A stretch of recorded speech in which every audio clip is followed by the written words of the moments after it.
American Express is often seen as the premium player in points and miles, but between flashy perks, high annual fees, and more than 30 different consumer and business cards, it's hard to know which ones actually make sense for all of us. So today I'm breaking down all 32 Amex cards, reviewing and ranking each one, and calling out the few that absolutely deserve a spot in your wallet. But that's not all. I'm also going to unpack how membership rewards really works, including how to get the most from your points, and share tips on everything from hidden credits to approval rules to upgrade downgrade strategies, tips for retention offers, and a lot more. I'm Chris Hutchins. If you enjoy this episode, please share it with a friend or leave a comment or review. And if you want to keep upgrading your life, money, and travel, click follow or subscribe.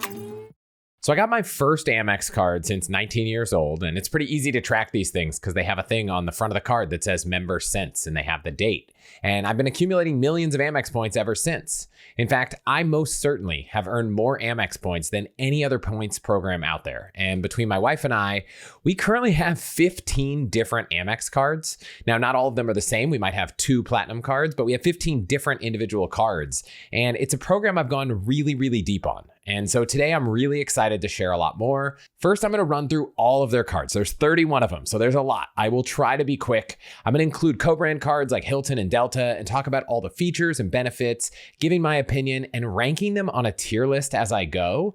And then I'm going to dive into their points program, membership rewards, and how to get the most out of it, how I like to use it. I'll touch on some of the exciting things available to all Amex card holders like Amex offers, retention offers, referral offers.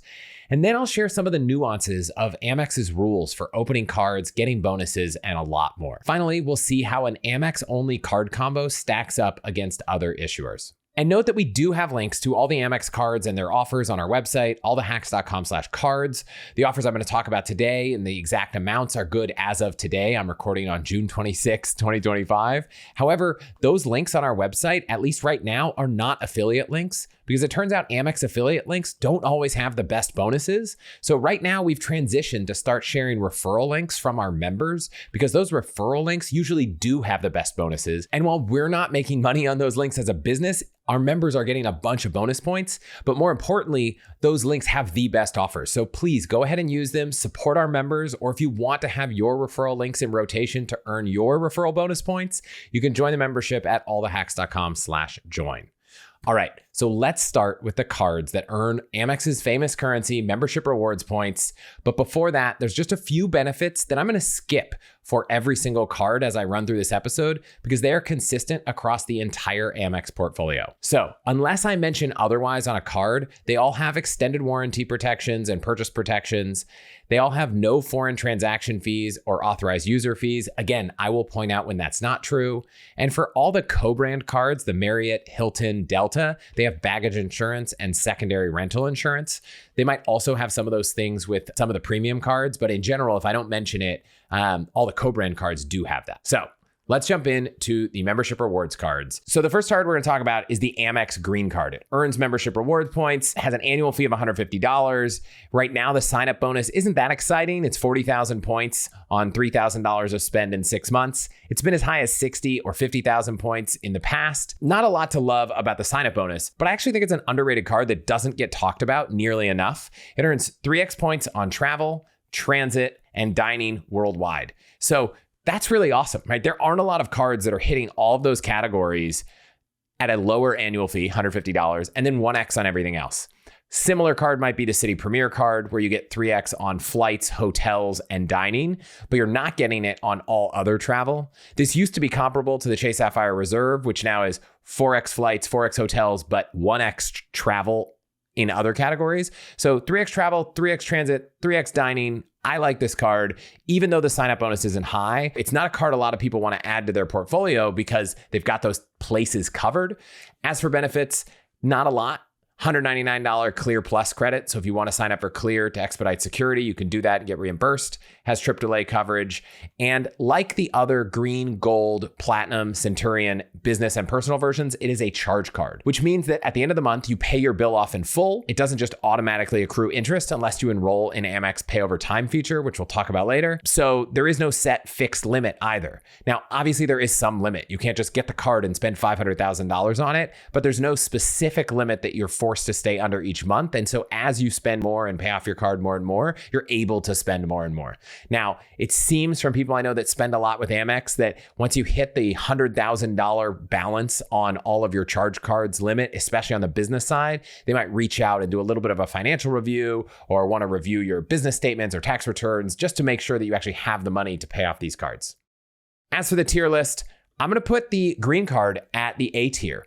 It is 3x travel, 3x transit, 3x restaurants for $150. Membership rewards points are awesome. Might not have that many awesome perks to offset the annual fee, but very few cards have this much going in for them in terms of earning. So I really like it. Not an S tier card, right? And you still got to pay the annual fee to get these perks, but especially with the fact that most of the other cards out there don't have anything in the travel category, I think it's pretty interesting. Now, on the flip side, there is a business version of this card. The business green card has a $95 annual fee, earns 1x points on everything. The only elevated earning is 2x on prepaid travel booked through Amex's travel portal. Not exciting. 15,000 point sign-up bonus, not exciting. You could sometimes find 25,000. It does come with baggage insurance as an added benefit that isn't on every Amex card. But as far as I'm concerned, that's a D tier card, right? It's bottom of the barrel. You're getting 1x points on everything and an annual fee. So many better cards. I don't see any reason anyone should be holding this card. Next, we're going to talk about the Amex Gold Card. And that's a personal card, earns 4x on groceries and 4x on restaurants. But the grocery spend has a $25,000 a year cap. The restaurant side has a $50,000 a year cap, and then it earns 3x on flights, 1x on everything else. It does also get 2x on prepaid hotels through Amex Travel, but again, I don't really like booking hotels in the travel portal, and especially not for 1 extra point, so I'll set that aside. But it's a 4x grocery, 4x dining card, 3x flights. I really like this card. This card is one that I keep in my wallet. It is my primary dining and grocery card out there. I have other cards for more points on flights, but I'm using this a lot.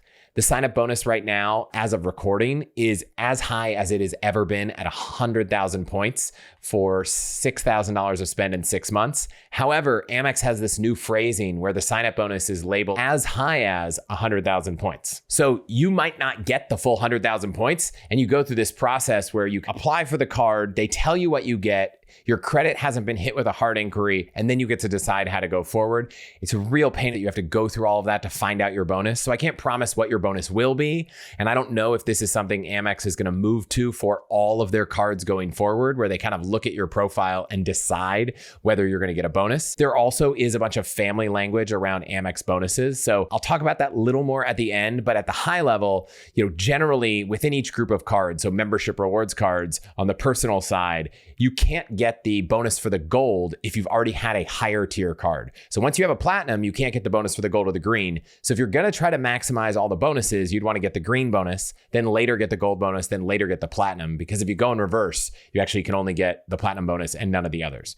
Right now at 100,000 points, if this is a card you've been interested in, now is the time to get this card. The perks it comes with. You get $7 a month at Dunkin' Donuts, which is a strange perk for a card like Amex to have, but you can load your Dunkin' app with the $7 each month and then use it as like a loaded gift card balance later. Even though it's not marketed as such, you could use it at Baskin-Robbins. So if you ever go to Dunkin' Donuts or Baskin-Robbins, you can cash it out and you don't have to do it on a monthly basis.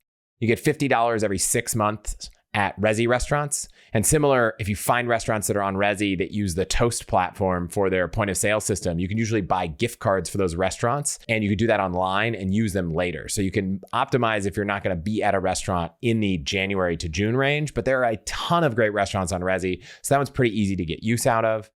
There's a $10 a month credit for dining at Grubhub, Cheesecake Factory, Goldbelly, Wine.com, and Five Guys. It's a strange mix of venues.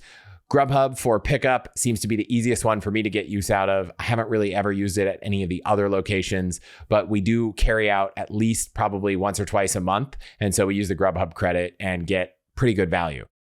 Now, last, there is a $10 a month Uber credit, which gets automatically added to your Uber account. If you didn't know this, you can use one Uber account. And if you and your partner have multiple Amexes, you can add all of those Amexes to one account and then share that login across multiple phones and multiple people. And that way you can pool all that Uber credit in one place. So you are able to stack your Uber credit from multiple golds or platinums from multiple people in one account and use it. So if you add all those up, I think it makes up for the $250 annual fee if you're able to use it well, especially if you factor in that you're getting 4x on groceries, 4x on restaurants. And obviously, if you're spending way more than $50,000 on restaurants or $25,000 on groceries, maybe that's not as good of a deal as it is for other people. But for me, this is my primary card that I keep in my wallet because dining spend seems to be one of the few things that sometimes you need a physical card. So it's a primary bias for why I have it in my wallet, but I use it all the time. It's an S tier card for me. And I'm really happy with it. All right. So the business version of the gold card, higher annual fee at $375. You get 4x points on 2 categories, but it's the top 2 categories of all of your spending. And that could be advertising, electronics or software, restaurants, gas, transit, and phone. But that's only up to $150,000 a year on those 2 combined categories. Otherwise, it's a 1x on everything card. The sign-up bonus right now, if you're on the website, looks like it is only 100,000 points. But on the business cards, you can actually sometimes find much better sign-up bonuses. So it's 100,000 points on 15,000 spend in the first 3 months, and you get a 0% APR for 6 months. So it's an intro APR. And when I say you can find better offers, sometimes if you find a referral offer and you open that referral offer in a new browser or you change your VPN location, you sometimes find out that the offer isn't 100, maybe it's 150, maybe it's all the way up to 200,000. And so you could search around. I would say using those referral offers is sometimes the best starting point, but opening them in different browsers, opening them in private browsing, incognito, trying a different VPN location, sometimes you'll end up pulling a higher offer. Now, I'm not sure how that will play out. Right now, the super high version offers on the business platinum card have been announced that they're going to end at the end of June. I don't know if the same is true of the business gold. It's possible that all the offers are shifting to this as high as system instead of whatever the offer says when you land on the page. So I don't know what the future holds. I'll give an update when I find out. But as of right now, the offer you would get of 100,000 points certainly isn't the best offer. Getting an offer somewhere else that is 150 to 200,000 points is great. And I'll remind everyone that sometimes you get these offers in the mail that are targeted mailers that say, hey, we want you to sign up for this card. And if you read through the language that says you can't get this bonus if you've already had it is not in those mailers. So we've gotten these cards multiple times. And so that's really helped us rack up a lot of Amex points. But as for perks, you get a $20 a month credit for FedEx, Grubhub, or office supply stores. A lot of office supply stores sell a lot of great things that you can use to resell and kind of recoup that. You get free Walmart Plus. I should probably mention this above. You get 3x points on AmexTravel.com if you book flights and prepaid hotels, but you've got to book them in the portal. So I kind of view that as a side perk, not a primary earning thing. You get access to Amex's hotel collection. You get baggage insurance, trip delay insurance, and cell phone protection. Overall, I think if you are spending a ton of money, but not more than $150,000 in some of those categories, it's hard to find a business card that's going to give you 4x points. So if you spend a ton of money on ads, prior to the launch of the Chase Sapphire Reserve card for business, which has 3x uncapped on ads, being able to get 4x on ads, 4x on gas, 4x on restaurants for a business card or electronics or software, which a lot of different recurring subscriptions kind of code in that camp.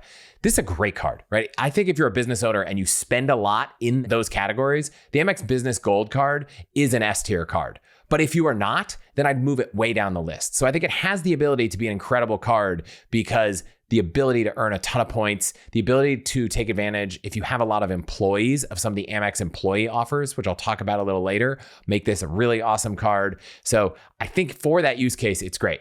If you're not someone who's going to spend a ton of money on your business card, then this card's not that interesting. And so I would not, for that person, call it an S tier card. So let's talk about the platinum cards. There are 4 variations. On the personal side, there are 3, and on the business side, there's 1. And I think the platinum card is really interesting because it has a lot of historical brand recognition. Ooh, it's a platinum card. It's super fancy. But from an earning potential, it's actually not that exciting. So let's talk about why you might want it. I have one, but I would say it's primarily for the perks, not for the spend. And I'll also flag that after the launch of the new Chase Sapphire Reserve, Amex has come out and said this year they're going to refresh and update the platinum and the business platinum. So I'm going to try to keep this quick because if these cards are going to get completely refreshed, this is going to be a little out of date. But I at least want to give you an overview now because who knows what that refresh might look like. So all of these cards right now have the same annual fee of $695. All right, so the personal version of this card, the standard Consumer Platinum Card is 5x points on flights up to $500,000 a year, and then 5x on prepaid hotels and on Amex Travel. Now, that's flights can be booked with Amex Travel or can be booked directly with the airline, so you can book straight on the airline websites. So that's a primary use case I have for this card because it's 1x points on everything else. So whenever I see someone using their Amex Platinum anywhere out and about other than buying flights, all I can think about is, why are you spending your money like that? A couple reasons that I do like this card and why I have this card, and it's not only because I spend a ton of money on flights. One, the sign-up bonuses have historically been good, but they've never been as good as they are right now. So right now you can get a sign-up bonus as high as 175,000 membership rewards points after spending $8,000 in 6 months. That's the highest one that's ever been out there. I've never seen a higher bonus. I've looked historically, nothing better.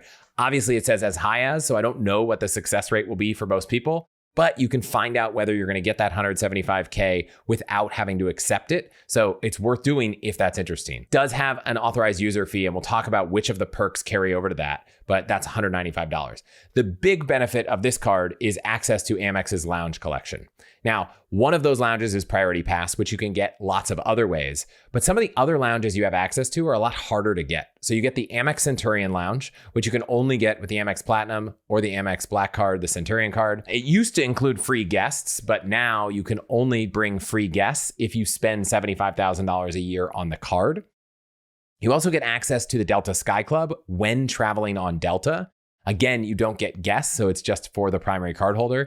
And then there are a couple other lounges like the Escape Lounges, which there are about 15 around the country, I think. But there's one at the Oakland airport that we frequent quite a bit. Lufthansa airport lounges, Plaza Premium lounges. There's a few edge case lounges. But the primary thing that you get here are you get access to Amex's Centurion lounges, which is about 25 around the country, Delta Sky Clubs when flying Delta, and Escape Lounges. That's a pretty big perk for someone who travels a lot and wants access to those lounges. The other big perk is that you can offset a lot of the annual fee with a lot of the credits and bonuses you get from this card.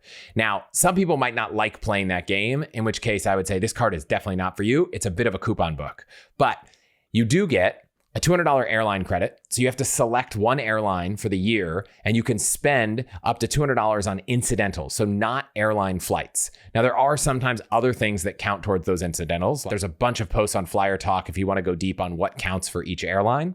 So that's $200. You get $20 a month towards entertainment, which includes Disney Plus, ESPN Plus, Hulu, New York Times, Peacock, and Wall Street Journal. So if you're already spending money on one of those, you could probably recoup most of that value. You get $15 a month on Uber, and then $35 a month in December for $200 a year. So if you take Uber regularly, that's an easy one. Also works for Uber Eats. There's a $50 every 6 months credit to Saks Fifth Avenue, which used to be a lot easier to use. And lately we've been struggling to find anything that we want that by the time you add on the cost of shipping and, the extreme prices of buying things from Saks, it's pretty tough to use. If you have a Saks locally, sometimes you can go in and just buy a $50 gift card and maybe you can stack a few of those over time. But this has become for me harder and harder to use. So I probably wouldn't value it at much more for me than like 30 or 40 bucks a year. You get $199 towards Clear Plus. So if you use Clear, that's great. You get a credit towards TSA Pre and Global Entry every 4 years. So if you don't have a card that has it, that's awesome. We have a ton of cards that have the TSA Pre credit. You get Hilton and Bonvoy Gold status. You also get a $300 a year credit at Equinox. And so if you regularly use the Equinox gyms, that's great. That'll pay for maybe 1 month of your Equinox membership. However, if you don't, you can sign up for Equinox at Home, which is like an online fitness class. If you don't use Equinox or have a friend that uses Equinox, it's really hard to get almost any value out of this. I would ascribe that value very, very low. But if you do pay for Equinox, then that's a huge value of having the Platinum Card. You get Walmart Plus. You get premium status on a bunch of car rental programs. Now, for some reason, they stopped saying specifically which ones they are. But the last I looked, I think you get it in Hertz, National, maybe even Avis. But you might want to look that up because for some reason they stopped marketing that. But I know on Hertz, they have an Amex Platinum corporate code that not only gets you a discount, but the one unique feature is it gives you a 4-hour grace period. So if you have a car, you could effectively rent it for 28 hours for the price of a 1-day rental. And there are a couple times where we've done airport rentals where because of our flight times, we might need to pick it up at 1 o'clock and drop it off at 4 o'clock. And by using the Amex code, we only had to pay for 1 day, but any other way we would have had to pay for 2 days. Now, obviously we didn't say we were going to drop it off at 4 o'clock. We'd rent it from 1 to 1 and drop it off 3 hours late, and that would be covered. You also get a trip delay, cancel and interruption insurance, cell phone protection, return protection on purchases. And then a few other things you get access to. You get Resi's global dining access, which is supposed to give you more restaurant table availability for certain restaurants in their special program. Haven't been able to get a lot of value there. And then there's this international airline program. Now, it used to be something where you'd get 2-for-1 on full fare business class international flights. Now it's just kind of discounts on international airfare. And those discounts are real. They're typically greater for international business and first class, but they're not like 50% off. It might be like 5 to 10% off on certain airlines. So if you're regularly paying for international business and first class travel, that might be a really big perk. But if you're using points and miles, that perk is worth nothing. And then finally, Amex has their Fine Hotels and Resorts program, which is like their elevated tier of hotels that you can book through them and get access to perks like free breakfast, upgrade on availability, property credit, that kind of stuff. Now, you don't need a platinum card to get access to those. If you go to allthehacks.com/upgrade, we have the same program. It's also self-serve. You can use it without having any special card. But if you do have a platinum card, you get $200 a year of credit towards a Fine Hotels and Resorts stay. And that stay doesn't even have to be in your name, but the person who's checking in and staying there does need to have an Amex card, but it doesn't have to be a platinum card. So you can also use it on a broader selection of hotels they call the hotel collection, but on those stays, they need to be a minimum of 2-night stays. Now, that's a platinum card. I do like having the platinum card. I use it for 5X flights. I think the coupons, if you will, can offset most of the annual fee for people that use it in that way.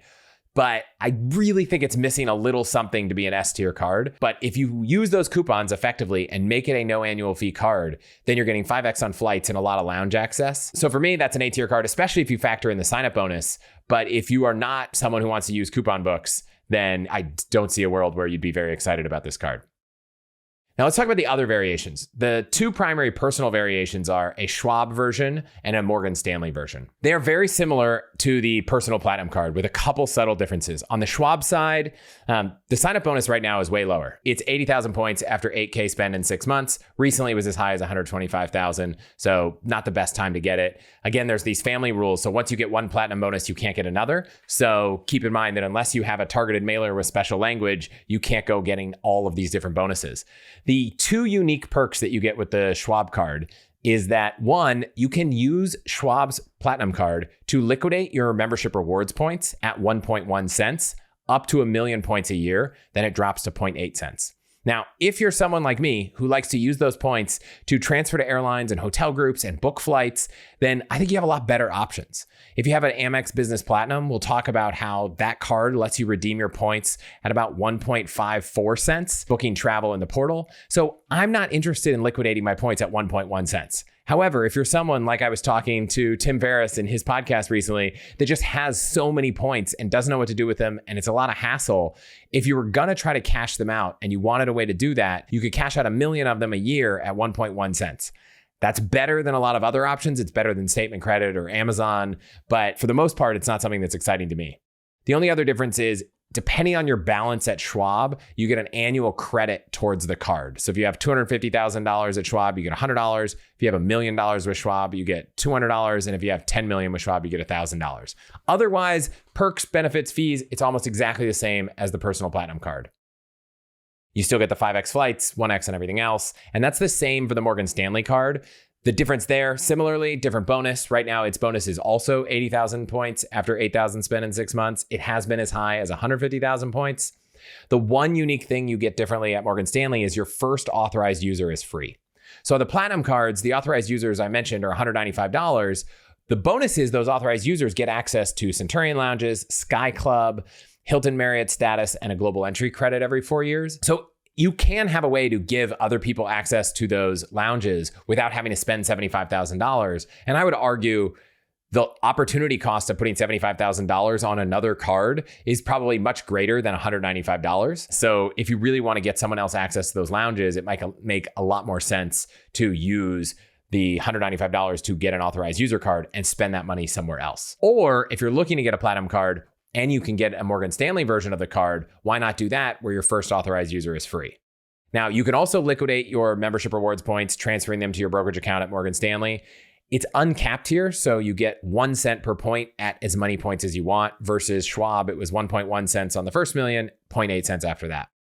If you do spend $100,000 on the card, you get $500 back, which adds about 0.5% return to your spend. So that maybe makes it a 1.5x card on everything.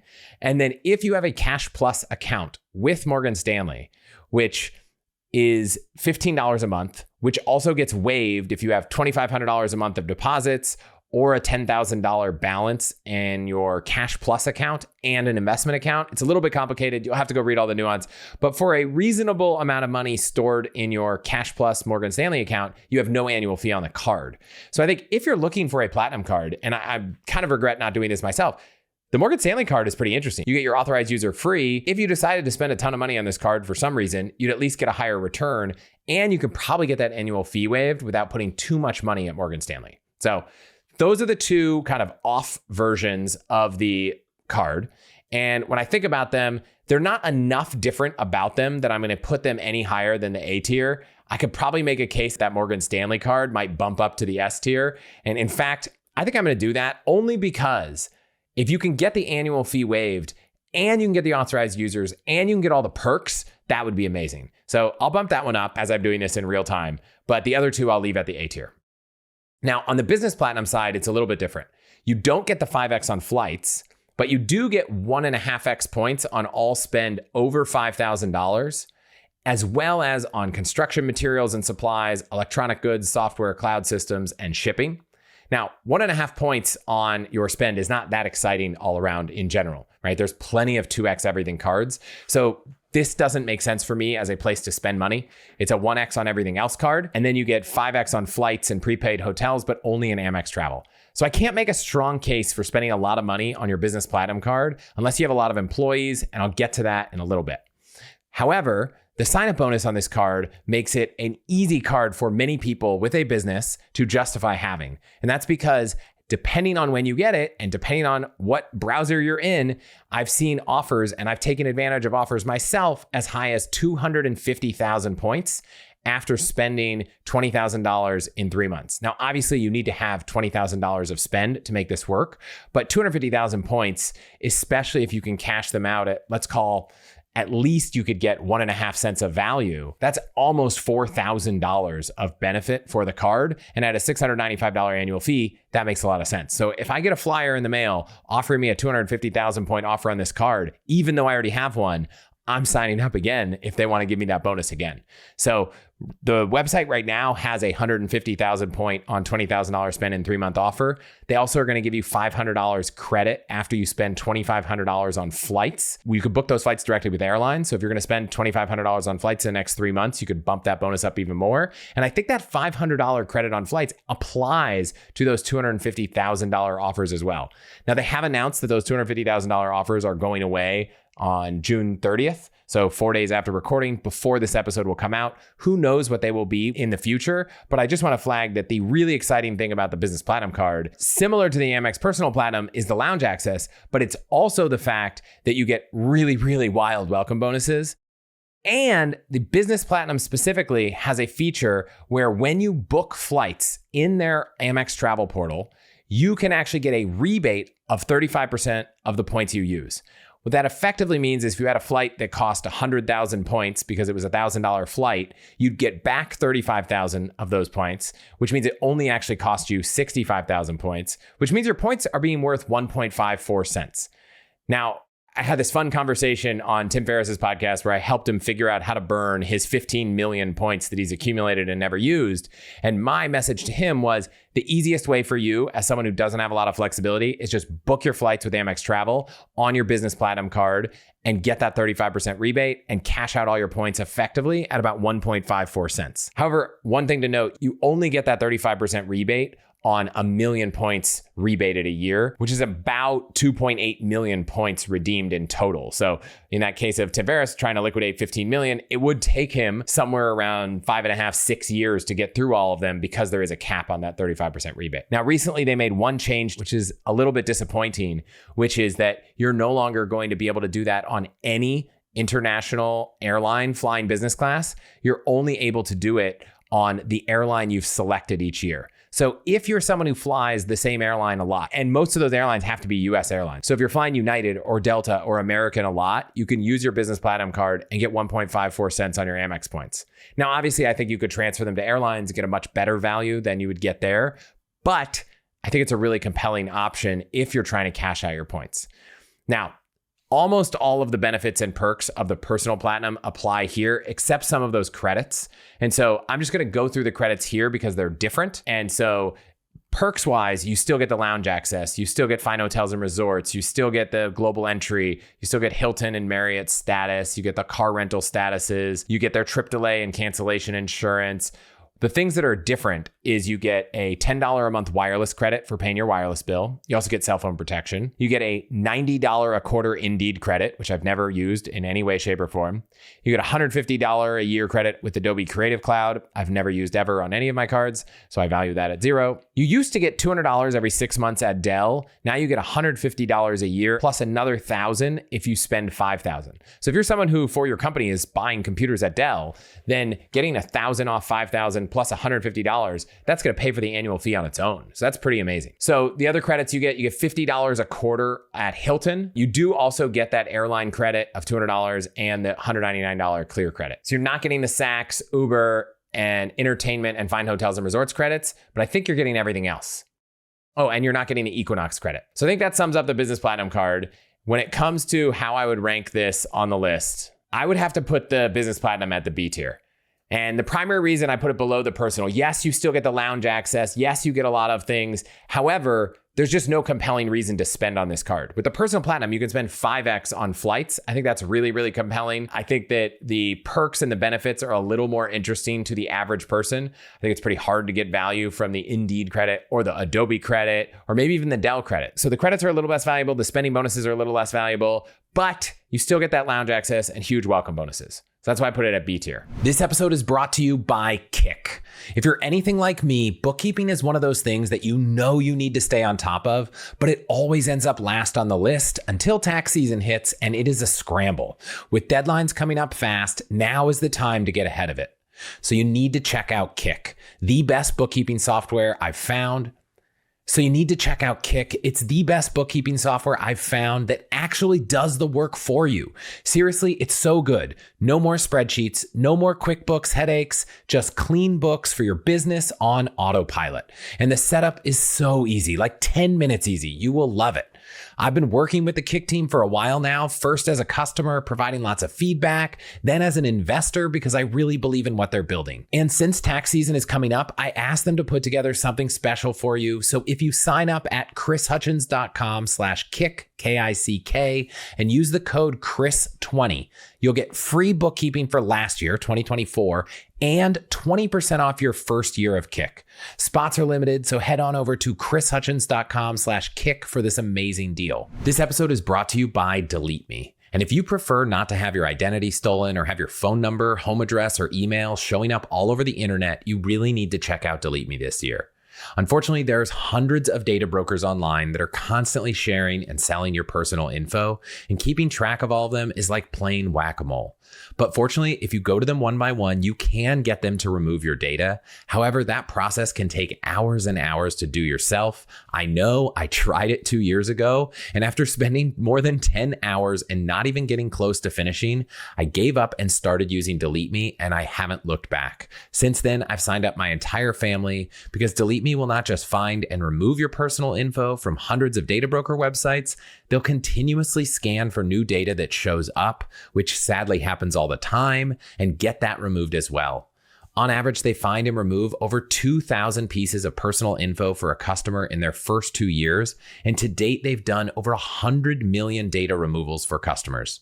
So if you want your personal information removed from the web, go to chrishutchins.com/delete me and get 20% off a plan for you or your entire family. Again, that's chrishutchins.com/delete me, or click the link in the description. So 3 more cards in the membership rewards family. The 2 Centurion cards, the black cards.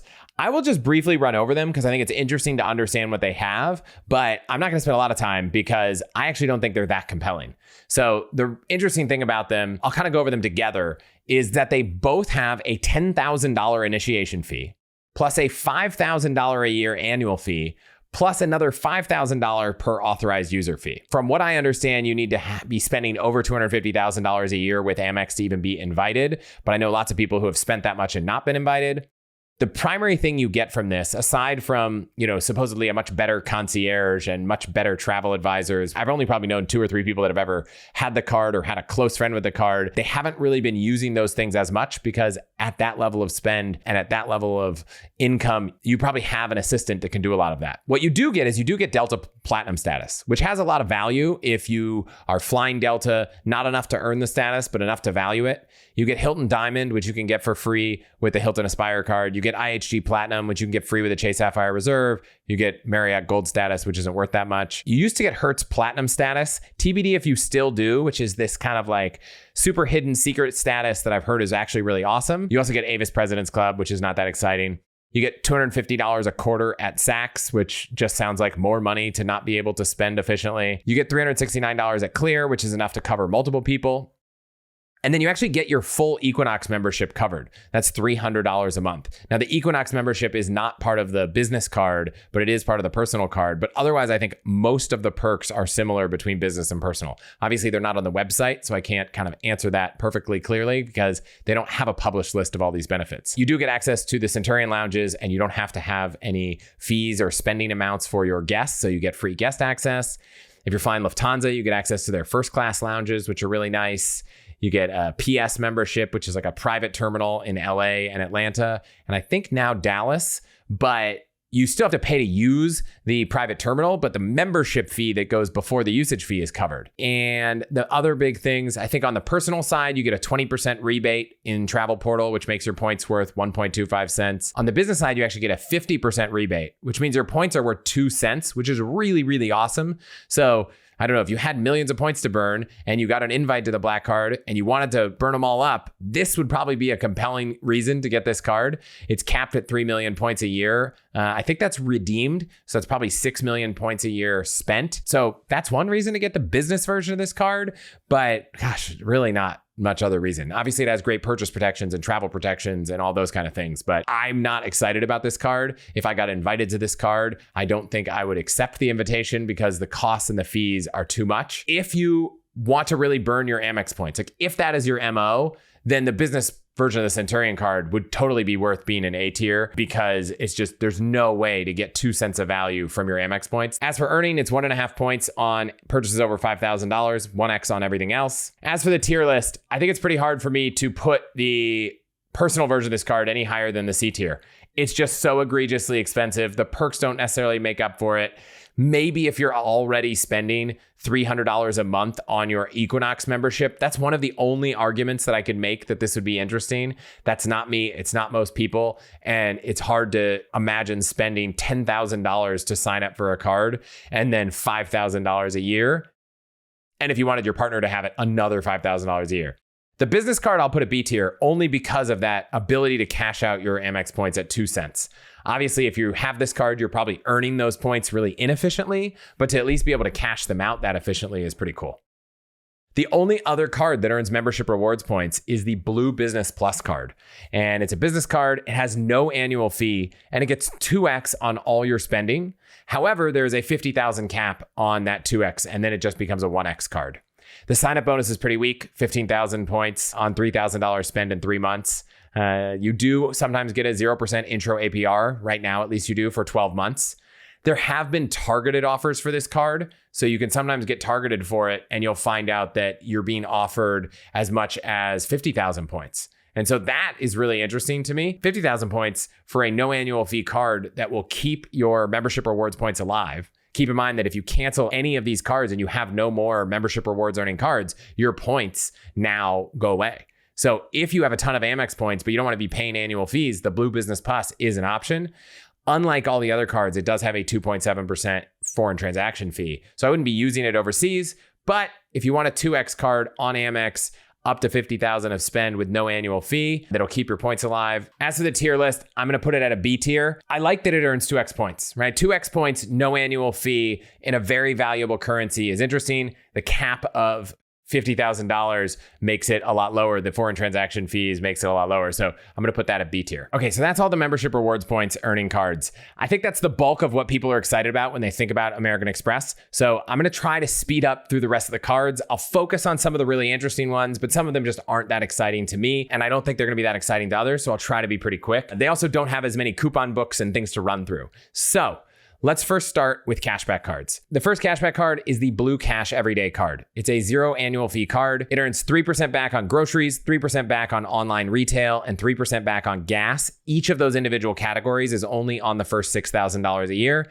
And then after that, it is a 1% card. The sign-up bonus right now is $200 on $2,000 spent in 6 months. There's a 0% intro APR for 12 months. That sign-up bonus hasn't been higher since 2022. And there aren't a lot of perks on this card. $7 a month towards your Disney bundle, and it also has a 2.7% foreign transaction fee. Given that there are cards out there that, like the Robinhood card, that are 3% on everything, and there are plenty of cards that are going to reward you 3x points or 3% back or more on groceries and gas, and the online retail category is only up to $6,000 a year, so are the others. This card is not that exciting to me. Yes, it's a no annual fee card, but you're not getting access to membership rewards. You're not earning that much. This card for me, I'm going to put in the C tier. It's just not something that I'm going to be excited to be using on any regular basis. So that one's C tier for me. Next card is the Blue Cash Preferred Card. It's the premium version of the Blue Cash series. It's $95 annual fee, though right now they're waiving it for the first year. You get 6% back on groceries, but only up to $6,000 a year. 6% on streaming, 3% on transit, 3% gas, 1x everything else. Those other categories are not capped. Sign-up bonus right now is $250 on $3K spend in 6 months. You've got a 0% intro APR for 12 months. That sign-up bonus has been as high as $300 or $400 in the past, but not higher this year. Similar $7 a month credit towards Disney, 2.7% foreign transaction fee. You've got return protection as a bonus on this card. At the surface, I think I like this card because I'm like 6% on groceries is really high, $6,000 is a lot of spend. But if you compare it to the Blue Cash Everyday card where you're getting 3%, that extra 3% on groceries is worth only $180 a year, meaning that extra 3% on $6,000 is only $180. Now, if you spend a ton on streaming, maybe this is interesting. If you spend a ton on transit and gas, those categories are uncapped. But compared to other cards where you're going to probably get 3% on everything or 3x on all these categories, this card's going to maybe add an extra $180 of value a year. Now, for a lot of people, $180 extra dollars a year for a $95 annual fee card, that's great. But keep in mind that $95 is half of that incremental amount. So you're actually going to be getting less than $100 of incremental value. And the intro offer on this card isn't that compelling, right? If you compare other cards where you might get 100,000 points worth $1,000, you can more than make up for 5 to 10 years of the bonus you're going to get on the 6% on groceries on this card. So I do think this card offers more value than the Blue Cash Everyday card, but not that much more. I'll probably put it at B tier. I know some people are going to be disappointed by that because they love this card. They love getting 6%. That's a real amount of value. However, paying $95 to get at most $180 over another card that there are lots of cards that offer 3% on groceries. So for me, that's just not going to cut it for being too much higher on that list. On the business side, there is a Blue Business Cash Card, similar to the Blue Business Plus. It's 2% back on everything instead of 2x points, has a $50,000 cap, then it goes to 1%.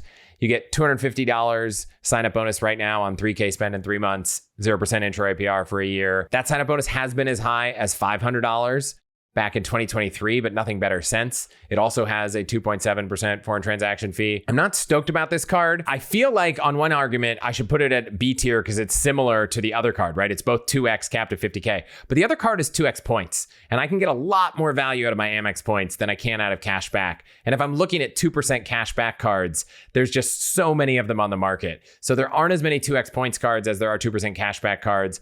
I'm going to put this at D tier. I don't see any reason to get a no annual fee 2% cashback card that has a cap when there are so many cards out there with uncapped 2% back. And the welcome bonus just isn't there to make up for it. Last cashback card is the Plum card. It's a strange one. It's a $250 annual fee card that earns no points on spending. However, if you pay the card off within 10 days of your statement close, you get 1.5% back. So it is a 1.5% back card on all your spending if you pay it within 10 days. The interesting thing is the marketing behind this card, that I believe kind of resonates most with some business owners is that you actually get 60 days to pay off the card. So unlike a lot of cards where you are owing your balance within 25 days of the statement close, here I think you get 60 days to pay off the card. And so depending on your business, having 60 days to pay off your card might be incredibly valuable, more valuable than any type of points out there. And so I can see a use case for the right business owner that they would rather get a kind of 60-day loan every single month on all of their spending over getting any amount of points. But for the average person who's paying off their balance each month and not running a business on their cards, this card, whether it was a personal or business version, it obviously happens to be a business version, I just don't see any use case. So I'm going to put it at the C tier because it does have a unique feature that no other cards have, and then you get 60 days to pay it off. But you're not earning a single thing on that card unless you pay it off in 10 days, in which case it would be a D tier card if you were doing that. So for the right business, I can see where this might have a little more than no value, but for the average person, it won't. Next, we're going to talk about the co-brand cards, Delta, Hilton, Marriott, and Amazon. And let's start with Delta. So first off, all Delta cards are going to get you 20% back on in-flight purchases. Then all the cards except the blue card, you're going to get a few things. You'll get Zone 5 boarding, first bag free for up to 9 people on your record. And a big perk of having a Delta card is 15% off award travel. That means all flights booked with points use 15% less points when you're a holder of any of the Delta cards except the blue card. You also, as of today, June 26, 2025, you get a free Uber One membership, meaning that $9.99 fee is going to be reimbursed for 12 months if you have either of the Platinum or Reserve cards and 6 months if you have one of the Gold cards. Now, the way it's worded is it's a 12 or 6 month perk. It's not an ongoing perk. So whenever you activate it by spending on that card sometime in the next year, it'll work for 12 or 6 months. I asked someone to try to clarify that because I got an email from Delta announcing it and I haven't heard back yet, but I assume it is a one-time promo that may get extended beyond that. So let's run through the cards. So first is the Delta Blue. It's a $0 annual fee card. You get 2x points on Delta, 2x points on restaurants, 1x on everything else. That's not exciting on its own. The welcome bonus hasn't been higher in the last 5 years than it is now, which is just 10,000 points on 1,000 spend in 6 months. The only reason I see to have this card is if you had one of the other Delta cards and you don't want to pay an annual fee, but you want to continue to have this card hitting your credit, you could downgrade to the blue card with no annual fee and keep that card helping your credit and the history because you've had it for a long time. Otherwise, I see no real reason to have this card. As far as the tier list goes, I would put it at the very bottom. It is a D tier card. There's no real reason to use it. If you're spending a lot of money on Delta, you could earn a lot more Delta points. By the way, you'd earn a lot more Delta points on a Amex Platinum card than any of the Delta cards, and Amex points transfer to Delta. So none of these cards are that great for even earning Delta miles. So the reason to have them is primarily that you're going to be able to earn medallion qualifying dollars, which is how you earn status with Delta with some of these cards. And many of the cards also give you a head start towards that status. So the primary reason to have a Delta card is that you either fly Delta a lot and want some of the perks, or you want to help boost your way towards status. That is why you would get a Delta card, not because it's going to be an amazing ROI card on your spend.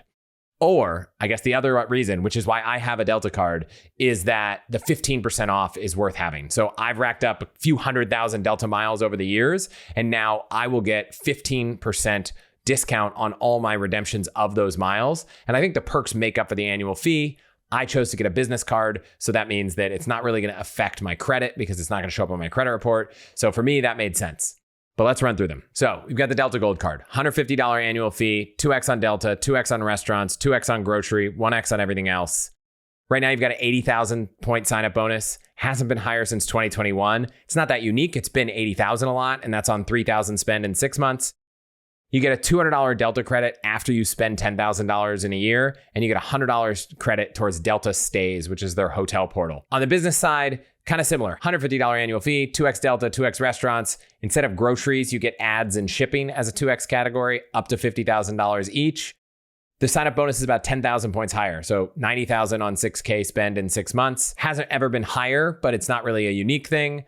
You also get $200 Delta credit after $10,000 spend, and instead of $100 Delta Stays credit, you get $150. So in summary, the gold version of this card, whether it's personal or business, is primarily beneficial Not for someone who's chasing status, because the Platinum and Reserves are going to really help with that, but for someone who flies just enough Delta that they're going to value checked bags or maybe Zone 5 boarding, or has enough Delta miles that they want to get 15% off award travel. However, that's not that many people, because it's not too hard to get the base tier of status on Delta if you're flying Delta a lot. So it has to be someone that knows they're going to fly Delta a couple times a year and they're going to check bags for that to really make sense. That said, the sign-up bonus in this is pretty high, 80 or 90,000 Delta miles.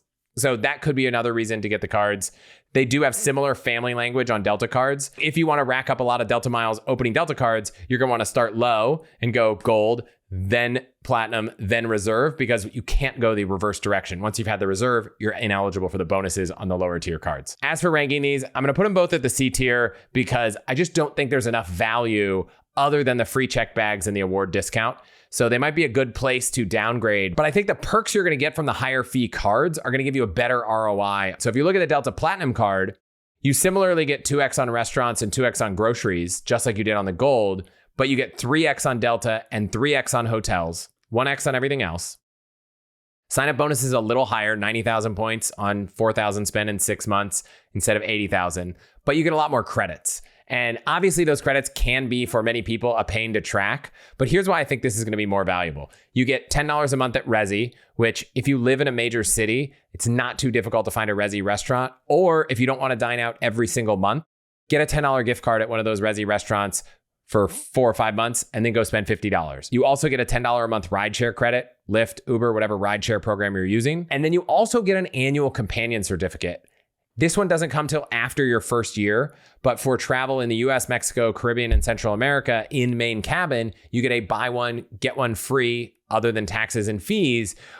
If you add up those credits, 2 $10 a month credits plus an annual companion certificate, but you're only paying an extra $200 for the card, I think it's worth the upgrade. On top of that, if you're chasing Delta status, the Platinum card gives you a 2,500 MQD head start towards status. I won't dive into the Delta program because you probably only care about this if you know about Delta. So this will give you a head start towards status. In fact, getting to silver status, the lowest tier of status at Delta, is only 5,000 MQD. So this gets you halfway there. So that's pretty generous. And you can have multiple Delta cards that combine towards multiple MQD head starts. So if you had the Platinum and the Platinum Business, you'd be all the way at silver status already. So the Delta Platinum Business, same annual fee, same 3x on Delta and hotels. Instead of 2x on restaurants and grocery, you get 1.5x on transit and shipping and purchases over $5,000. And that's on a cap of $100,000 a year on those categories. The sign-up bonus is $100,000 on 8,000 spend in 6 months. Hasn't been higher, similar. Actually, all of these bonuses are at the highest they've ever been, but not necessarily rare and unique. They've been this high before. You also get the same credits, $10 Resi, $10 rideshare, annual companion cert. The only real difference is you get $200 at Delta stays instead of on the regular personal Platinum, you get $150. And then on both of those cards, you get Hertz 5-star status, trip delay insurance, and a TSA pre and global entry credit every 4 years. And you'll be put on the upgrade list. Now, I don't fly Delta that often, but I can pretty much say that if you're getting on the upgrade list from a credit card, you're probably never going to clear over all of the other people that have status. So I wouldn't think of that as a major perk. So like I said, you get $2,500 head start on the medallion qualifying dollars you need. And then for every $20 you spend, you get another medallion qualifying dollar. Now, that doesn't really sound like that much, and it really isn't, right? If you wanted to get to gold status, you need 10,000 medallion qualifying dollars. Having this card will get you 2,500 of the way there. So you need 7,500, which means you need to spend $150,000. And that's just to gold, the second tier of status. So now it's hard to spend your way to status on the platinum tier of Delta cards because you're getting 1 MQD for every $20. When you get to the reserve level, you're getting 1 MQD for every $10. So if you're really trying to use your spend to get Delta status, getting multiple Delta cards to get multiple head starts and then spending on the reserve cards is going to be your best way to do it. But I would push back and say at some point, if you're spending hundreds of thousands of dollars on a Delta card to try to get Delta status, you got to ask yourself what the opportunity cost of that spend is. And I went through an email exchange with someone who was asking me about this. And it turns out that by not using, let's say, a 2.625% cashback card, they were effectively spending $4,000 on Delta status each year to try to get all the way to Delta Diamond. Now, if you think that that's worth it and you understand the benefits and the perks, awesome. But if you're actually thinking, wow, I don't fly Delta that often, if I just took that $4,000 and just paid for Comfort Plus or paid for business class, I'd probably be a lot happier and maybe I wouldn't even fly Delta all the time. That said, when it comes to the tier list, I'm going to put both the Platinum cards at the B tier. I think they are better cards than the gold cards because I think all those perks in the companion certificate make them more valuable than the increase in annual fee. And so I don't really see a strong reason to get the gold card. So now let's go into the last tier, the reserve cards. On the personal reserve, you get 3x on Delta and 1x on everything else. So you lose all the bonus categories of spend, which is a bummer. You do get a higher sign-up bonus, 100,000 miles on 6,000 spend in 6 months. It used to be 125,000 a lot up until 2023, and then it hasn't really ever crossed 100,000. What you do get on this card is access to lounges, and that's why the annual fee is so much higher. It's $650. You get 15 visits to the Delta Sky Club. You get 4 guest passes, and you don't get any guests other than those guest passes unless you spend $75,000. Now, similar to the fact that on an Amex Platinum card, you get access to Delta Sky Clubs, on the Delta Sky Club, you get access to the Centurion Lounge when you're flying Delta. So you can go to those Amex lounges, but you can't bring your guests in like the Amex card works on Delta. You also get, instead of a $10, you get a $20 a month credit towards Resi. You get an annual companion certificate, just like the Platinum card, except this one works in any class of the plane. You also get that $10 a month rideshare credit. You get a $250 Delta Stays credit. You get Hertz President Circle status. You get the TSA pre and global entry. You get trip delay, cancellation, interruption insurance. You do also get on the upgrade list, which I said probably doesn't matter, but you do get priority over other similar people. So if you had 2 Delta Platinum flyers and one of them was going to be decided whether they got an upgrade, the person who has the Delta Reserve card is going to be higher than the person who doesn't. Now, chances are both of them have it, and that's not going to be the deal breaker, but just something to keep in mind. Like the Platinum cards, you get $2,500 MQD head start. Like I mentioned, you get 1 MQD for every $10. So spending your way to gold status instead of $150,000 on the Platinum card would be $75,000 on the reserve cards. But again, I think it's a very expensive proposition to spend your way to status. But if you have a business and you're spending tons of money, maybe that's fine. You also get return protection and cell phone protection on the Delta Reserve. The Delta Reserve Business, almost the same card. Couple subtle differences. You get 1.5x on office supply and transit, and you get 1.5x on all your spend after $150,000 a year of spend. Spending $150,000 a year on this card, again, comes at a real cost. If you're not spending it on Delta, office supplies, or transit, you're earning 1 Delta mile. And that 1 Delta mile, I think most people value at like 1.3 cents. So you're earning 1.3% on a card. Now, any other card out there is probably going to earn you at least 2%. So every dollar you spend on the Delta card, you're getting less value than other cards. So just keep that in mind, because I know a lot of people really want status, so they spend a lot towards it, and they realize, oh wow, if I had done stat spending on another card, I would have been much better off. Now, the Delta Reserve Business has the highest sign-up bonus of all the cards, 110,000 Delta miles for 12K spent in 6 months. Again, it's never been higher than that I've found, but it's at this level quite a bit. Same other benefits as the personal card, other than you get a $250 Delta Stays credit. Now, these are 2 cards where there is a fee for authorized users, and that fee is $175. And the reason that fee is high is because those authorized users also get access to the Delta Sky Club, also get access to the Centurion Lounge when they're traveling on Delta. Now, there is, for both the Delta Reserve cards, an authorized user fee of $175 a year. And the reason that's so high is that those authorized users do also get access to the lounges. So that's a reason to have this card. But I would say if you really want access to Delta lounges and that's it, maybe find someone with the Reserve card and see if they'd add you as an authorized user so that you don't have to spend the full $650. But that companion certificate, $20 a month on Resi, $10 a month on rideshare, maybe value the Delta Stays credit at something. Like, there is value here. And so I think if you travel enough on Delta that you want access to the Sky Club, then I would say this is a valuable card to have. Note the limited number of visits, right? If you're flying Delta hundreds of times, you need to spend money on this card to be able to get access to those Sky Clubs.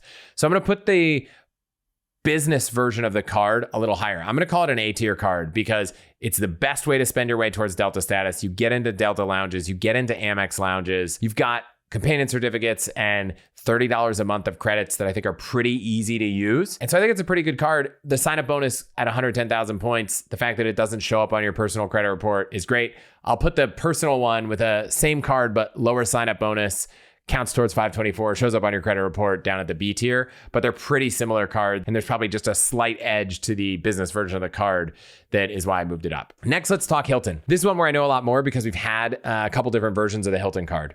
And keep in mind, when you're looking within these co-brand cards, you can move around them. So if you have the Delta Reserve, you can downgrade to the Platinum. If you have the Hilton Surpass, you can upgrade to the Aspire, and you can kind of move around as you see fit, as long as you're not upgrading within the first year of having the card. Then you have to wait 1 year because of some nuanced legislation about changing the annual fees in the first year. So on the Hilton side, there are 4 cards. Okay, on the standard Hilton card, $0 annual fee, 7x points on Hilton, 5x on gas, grocery, and restaurants, 3x on everything else. Now, it's important to understand that Hilton points in general are much less valuable than airline miles or transferable membership rewards points. You can often buy them for as little as half a cent. So when I hear 3x everything, that's, oh wow, there aren't a lot of 3x everything cards. But when it comes to Hilton points, I think you should view that as a 1.5x everything card at the maximum. So 7x Hilton sounds like a lot, but it's probably the equivalent of 3.5% back on Hilton if you value Hilton points at half a cent. Now, can you get higher value? Yes, but if you could just buy them at half a cent, it would be hard to value them at much higher than that. Sign-up bonuses are also pretty generous in terms of number of points, but keep in mind the points are less valuable than many other points. So on the standard card, you've got 100,000 points plus a $100 statement credit after spending $2,000 in 6 months. It has been as high as 150,000 points once. Otherwise, 100,000 is pretty much as high as it goes. There's not a ton of perks on this card. You get Hilton Silver status, and unlike almost every other card, you don't even get your extended warranty or any baggage coverage on this card. Not a huge fan of the standard Hilton card. I'd probably put it in D tier if it didn't have a 100,000 point sign-up bonus. So I'll put it at C tier, but it's not a card I'm really excited to have unless you stay at Hilton a lot and want to earn 7 points on Hilton. I could probably make an argument to put it down in D tier, but I do think that being able to earn 7x on Hilton for a 0 annual fee card is not terrible. And actually getting 5x gas, grocery, restaurants, if you're really into the Hilton ecosystem, is like a 2.5 on all of those categories. So that probably makes it slightly better than a D tier card, but there's not a lot to love about it. However, I do like the next 2 cards. So you've got the Hilton Surpass, which is a $150 annual fee card. You get 12x points on Hilton, so a lot more. 6x on gas, grocery, restaurants, 4x on online retail, and 3x on everything else. Now again, Hilton points aren't worth as much as a lot of other points, so it's hard to kind of reset your brain. I view this more as, 6% back on Hilton, 3% back on gas, grocery, restaurants, 2% back on online retail, and 1.5% on everything else. That's not a bad lineup of earnings. The sign-up bonus is pretty generous right now. It's 130,000 points on 3K spend in 6 months. It has been as high as 150,000 points, and it's also been the same amount at 130,000, but also included a free night certificate, which I find really valuable. So I would say, maybe hold off for the opportunity to get a free night certificate if you're really interested in this card. You do get Hilton Gold status, which is a daily food and beverage credit or continental breakfast, but you don't get diamond status unless you spend $40,000 on the card. You also get a $50 a quarter Hilton credit. So if you stay at Hilton's 4 times a year, it pays for the annual fee. And then if you spend $15,000 a year on the card, you get a free night certificate. And that free night certificate can be super valuable. We're about to go to the Waldorf Astoria in Costa Rica. We're going to use 6 of them on stays that would have normally cost over $1,000 a night. But I could have used 120,000 points on each of those stays. And so if I could buy those points at half a cent, it's hard to value those certificates at more than $600. But even if you're getting a $600 certificate on $15,000 to spend, that's like 4% back on top of all the other points you're earning. So if you're earning 4x points on online retail or 2% in Hilton value, and then you're also getting another 4% towards that free night certificate, that's like a 6% back on online retail card, which is pretty interesting. And that goes to 7% on gas, grocery, and restaurants. So spending $15,000 on this card to get that free night certificate is a no-brainer. You also get national executive status, which is cool. So I like this card. We've held this card multiple years in the past. So I'm going to put it at the A tier. I really like the Surpass card. Definitely great for getting access to Hilton free night certificates, but you do have to spend to get it. Let's talk next about the Hilton Aspire card. And this is a great card. It's one of my favorites. We hold 2 of them right now. It has a higher annual fee at $550, but I think it makes up for it every year. You get 14x on Hilton, 7x on flights, rental cars, and restaurants, and 3x on everything else. A huge sign-up bonus. It's never actually been higher of 175,000 points on 6K spend in 6 months. You get free Hilton Diamond status, which gets you access to executive lounges, daily food and beverage, or continental breakfast. You get $200 resort credit every 6 months. So we're actually timing our stay for the end of June and the beginning of July. So we're going to actually get that $400 credit all in one stay. You get an annual free night certificate. Then you get another free night certificate at $30,000 spend, and then another free night certificate at $60,000 spend. So if you figure that free night is worth at least $600 now, because you could have bought those points, that means that you're getting an extra 2% back on this card on that free night certificate. So already, I really like this card. You also get $50 a quarter booking flights, just any flights on any airline. It's just credited back. You get a clear credit of $199 a year. And then one perk that I don't ever use that I don't think is valuable, you get a $100 property credit at Waldorf and Conrad, but you have to do a 2-night stay. You have to book it through their site. And I just don't think the rates and the deals are as compelling. So that one I write off at nothing. Beyond that, you get national executive status, return protection, trip delay, cancellation, interruption, and cell phone protection. So a lot more purchase and travel protections than the average Amex card has. So I love this card because if you figure you're getting an annual free night certificate and you're getting a bunch of resort credit that you can use on the stay that you're probably using that free night certificate credit. Now keep in mind, it's only Hilton Resorts, so it's not every hotel, plus $50 a quarter of flights. So when I look at this, I'm getting at least $200 on the flight credit because I just can either buy a flight or buy travel credit on an airline I fly. So $200 there, at least $600 of value from the free night certificate and $400 on the resort credit. Let's say you only use that once a year. So it's only $200. You're still getting over $1,000 of value on a card that you're paying $550 for. And that's valuing the clear credit at nothing. That's not including the fact that if you were to spend $30,000 on this card, you get another free night certificate. So I love the Hilton Aspire card. Oh, and also you're getting Hilton Diamond status. They're top tier of status. So I think the Hilton Aspire card's an S tier card. It's one of my favorite cards. I don't think we'll ever not have this card. Now, one advanced strategy is that you can downgrade and upgrade between these cards. If you search online, you'll find a few articles of people that detail how it works. And I think that doing that is a even further way to optimize your Hilton cards. So love the Hilton Aspire. Last one's a Hilton business card. It's a $195 annual fee. You get 12x on Hilton, 5x on everything else, no other bonuses. It does have a really high sign-up bonus right now, 150,000 points after spending $8K in 6 months, plus another $25K if you spend $2,000 more in 6 months. So that's $175K total. In the past, there has been a $150K plus a free night certificate, which I would prefer. So in general, anytime these cards all offer a bonus free night certificate for signing up, that's a great time to get them. It comes with Hilton Gold status or Diamond if you spend $40,000. It comes with national executive status, and it comes with a $60 a quarter Hilton credit. So this card's not that exciting to me. I think for the sign-up bonus, it's kind of somewhat interesting, right? If you can get 150,000 points plus a free night certificate for a business card with a $195 annual fee, I think the ROI is there. I think getting 5x on everything in the form of Hilton points is like a 2.5% back card. So that's not the worst card out there. There are not that many cards that earn that much, but your points are locked up in Hilton versus a lot of other cards where if you were just earning 2.5% in cash and you use that to buy Hilton if you want it or not, but there's no way to earn free night certificates on this card. So I would probably call this a C tier card because I just think that if you're gonna go all in on Hilton, get the Aspire, the Surpass. The business card is just not as exciting. So that's a Hilton Cards. Let's talk about Marriott Cards. So first is the Marriott Bonvoy card. And you can't apply for this card directly. It was formerly the SPG card. You can product change to it. I actually have it from having the old SPG card. And it's not that exciting of a card. It's a $95 annual fee card. You get 6x points on Bonvoy, 2x on everything else. You get free silver status. And if you spend $35,000, you get gold status. Now, it does include one free night certificate every year on anniversary, but it's only up to 35,000 points. You can use 15,000 other points to top it up, but finding a hotel that you want to stay at for 50,000 points for a big vacation or in a major metro area is really difficult. If you're going to a smaller town or you're going to a lot of international places, it might be a lot easier, but we've actually struggled to get use out of this. You're not going to find those kind of things in a major metro area in a really nice hotel or a luxury resort or anything like that. So I think it's a little tricky to get use out of, but probably easy enough to get $95 of use out of that stay. You also get 15 elite nights that count towards the number of elite nights you need for status with Marriott. So one reason to have this card is to boost you towards your status level on Marriott. They're not cumulative on the personal side. So if you have a bunch of personal cards on Marriott and they all give you 15 nights, you only get 15. Whereas if you do have a business card, the business 15 and the personal 15 will stack to 30.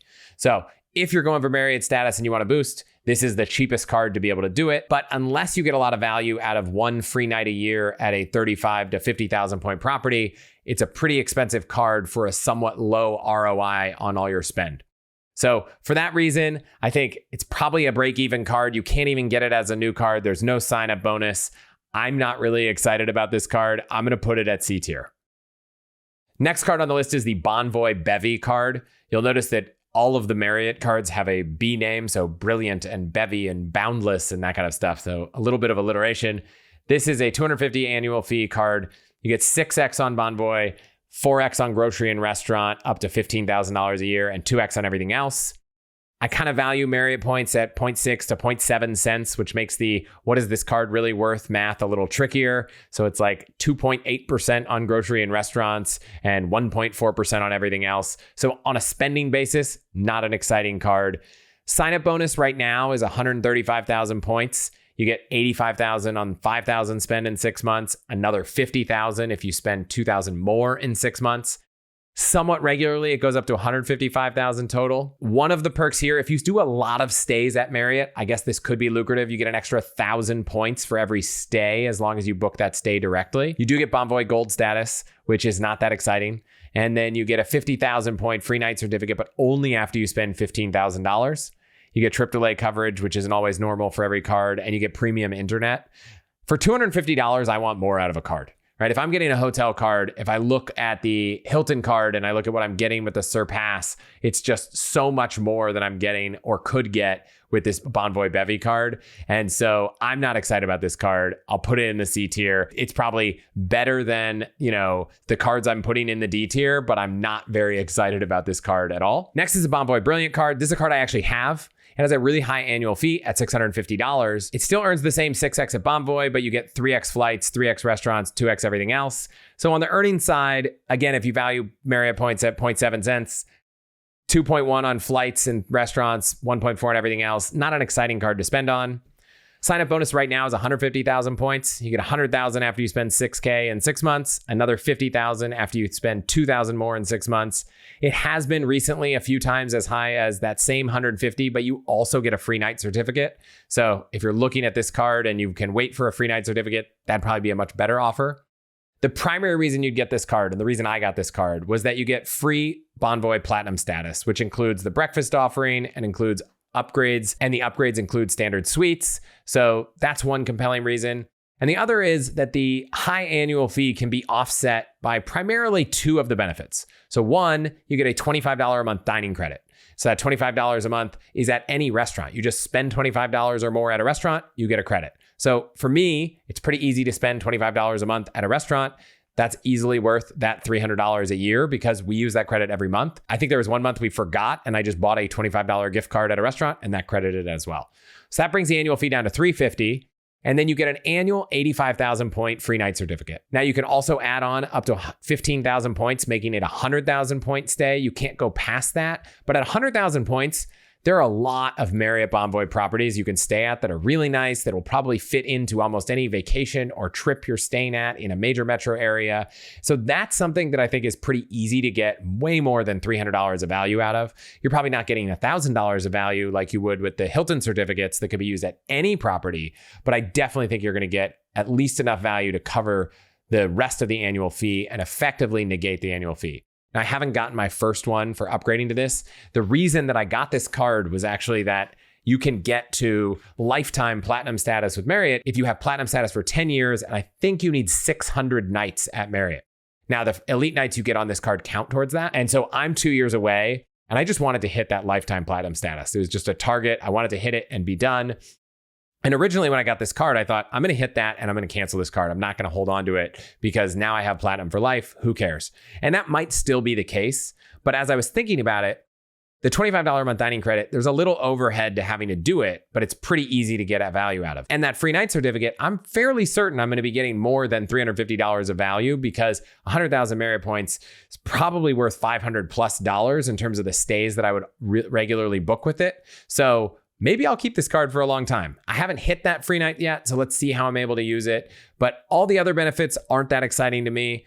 If you spend 60,000 points, you get an earned choice award, which is 5-night upgrade certificates, another 85,000 point free night certificate, 50,000 points or $1,000 off a bed, which I hope no one's choosing. You get a $100 property credit, but like that Hilton deal, you have to book it through their link and it's only at St. Regis and Ritz-Carlton properties. I don't think I'll ever use that. You get your TSA pre-global entry credit covered, which I have so many of those credits. It's not really much value to me. 25 elite nights. So if you're gunning for Marriott Titanium or Ambassador status, this is going to be the most helpful way to get you a head start than all the other personal cards. You also get premium internet, return protection, cell phone protection, trip delay, cancellation, interruption. So pretty good travel benefits on this card. So that's a Bonvoy Brilliant card. I'm actually going to put this card up at A tier. Having gone through this process of evaluating it, I think if you stay at Bonvoy properties enough, you've got a card with a high sign-up bonus. You got a card that will reward your Bonvoy stays. You get free platinum status. That's breakfast on your stays. If you're going to do a 5-night stay at the St. Regis in Bora Bora, which we've done, having platinum status saved us hundreds of dollars being able to get free breakfast every single day. On top of that, being able to offset the high annual fee with the dining credit and the free night certificates is pretty easy compared to some other high annual fee cards. So I'm going to put this at an A tier and I'm probably not going to cancel it. So the last card is the Bonvoy Business Card. I have this card and I'm not quite sure why. And so we'll talk about that as I go through this. It's a $125 annual fee. You get 6x on Bonvoy, 4x restaurants, gas, telecom, shipping, 2x everything else. Right now, the offer is 3 free night certificates up to 50,000 points after you spend $6K in 6 months. It has been as high as 5 nights as a free night certificates, which is a really awesome bonus. If you add on points to get that to 65,000 points as a free night certificate, I think you can find a lot more properties than at that 35,000 point level I talked about. They do give you a Bonvoy business rate of 7% off. I've never tested that. You do get 15 elite nights. And unlike all the personal cards that don't stack, the business ones do. So if you had that Bonvoy Brilliant and you had the Bonvoy Business, you'd get 40 nights towards status. So obviously you wouldn't care about platinum because you already have it from the card. But if you're going for titanium status, you'd be 40 of the 75 nights you need to get there, which is pretty great. You also get the anniversary free night certificate here for 35,000 point stay. I think you can get a couple $100 of value of that, but it's kind of a pain, at least for our travel style. If you spend another 60,000 points, you get a second one. This is definitely not as compelling as the Hilton Cards, where spending 60,000 gets you a free night at any property, versus here, you're getting a free night at any property up to 35,000 points. You get Bonvoy Gold, you get premium Wi-Fi, and that's about it. So Bonvoy Business Card, way less compelling than a lot of the cards here. So the saving grace here, which is why I'm going to put it at B tier, which is a little bit surprising how I described it, is that one, if you can get it when it's a 5 free night certificate sign-up bonus, that is massive. Like, I genuinely think those free night certificates could probably be worth, let's say, $300 to $500. And so 5 of them is worth $1,500 to $2,500. So awesome sign-up bonus. 4x Bonvoy points on restaurants, gas, telecom, shipping, probably worth around 2.8% back in Marriott points. Not that exciting. But getting a bonus 15 elite nights, if you're someone going for Marriott status, if you're going for titanium, which ends up also getting you silver on United, so you get free check bags there. I think it also maybe gets you some Air Canada status. I can't quite remember. There's definitely some value to having a business card because you can stack those elite nights. And I do think you can get more than $125 of value from the anniversary free night certificate. So net, I think it's a worthwhile card, but I'm not extremely excited to have it. So like I said, I'm going to put it at the B tier. So that's almost every card on Amex that we're going to run through. There are a few cards that you'll notice I missed and I didn't include. Both the Everyday and the Everyday Preferred card, they're not available to new customers anymore, and you can't product change to them. So I'm excluding those. I'm also excluding some of the third-party cards that aren't ones you would necessarily get from American Express. So the Coinbase card that's coming out, which by now I will have talked about briefly, some of the Bread cards, USAA, Navy Federal, PenFed, and then there's a Schwab Investor card that you don't get from Amex. So I'm excluding those cards. So last two are the Amazon cards. There's the Amazon Business Prime. If you don't have Amazon Prime, you're getting 3% on Amazon, 2% on gas, restaurants, and phone, and a $100 sign-up bonus. This is not exciting to me at all in any way, shape, or form. D tier card. Now, if you have Amazon Prime and you get the Amazon Business Prime card, you're getting 5% on Amazon, and then the same 2% on gas, restaurants, and phone with a $125 sign-up bonus. So $125 over $100, no one's getting this card for the sign-up bonus. That's not really exciting to me at all. However, the reason to get this card is if you spend a lot for your business on Amazon, you're getting 5% back. And so where this card falls on the spectrum really depends on how much you spend on Amazon. If you're a business that spends a ton of money on Amazon, this is an A tier card. And I'll probably put it on A tier because 5% back on a place you can buy an extremely large quantity of stuff for no annual fee is interesting, but $125 sign-up bonus, no extra benefits or perks makes it really hard to move it up to the S tier in any way. But that 5% on Amazon, we have an Amazon Prime card, we have the personal one, and we use it for all of our Amazon spend now that it's pretty tough to get Amazon gift cards for any less than that. So that is all the Amex cards. I'm going to put a link to the photo of the tier list I made in case you want to take a look at it and see where everything's stacked up. Hopefully that was really helpful. Let's talk about the nuances of Amex and some of the perks and the benefits. And then let's talk about membership rewards, wrap up with some of the application rules and how Amex stacks up against other earning platforms. So first off, a few other things about the Amex platform that I really love that I want to talk about. So first off is Amex offers. So every single one of these Amex cards we've talked about has the ability to enroll in offers. And how this works, we've talked about card linked offers before. I think Amex has some of the best. So you can go in and you can look at all of these offers with different brands and add them to your cards. And I looked, and amongst all the Amex cards I've had over the lifetime of those cards, I've earned over $2,000 in Amex offer rewards. And on one card, the card I've held almost the longest, it's been almost $1,000, $979. Things like earning $45 at Mint Mobile, earning $25 at Love Every, $100 at Home Depot, $100 at Best Buy, $100 at Dell, $60 at Marriott, $60 at Delta, and so on and so on.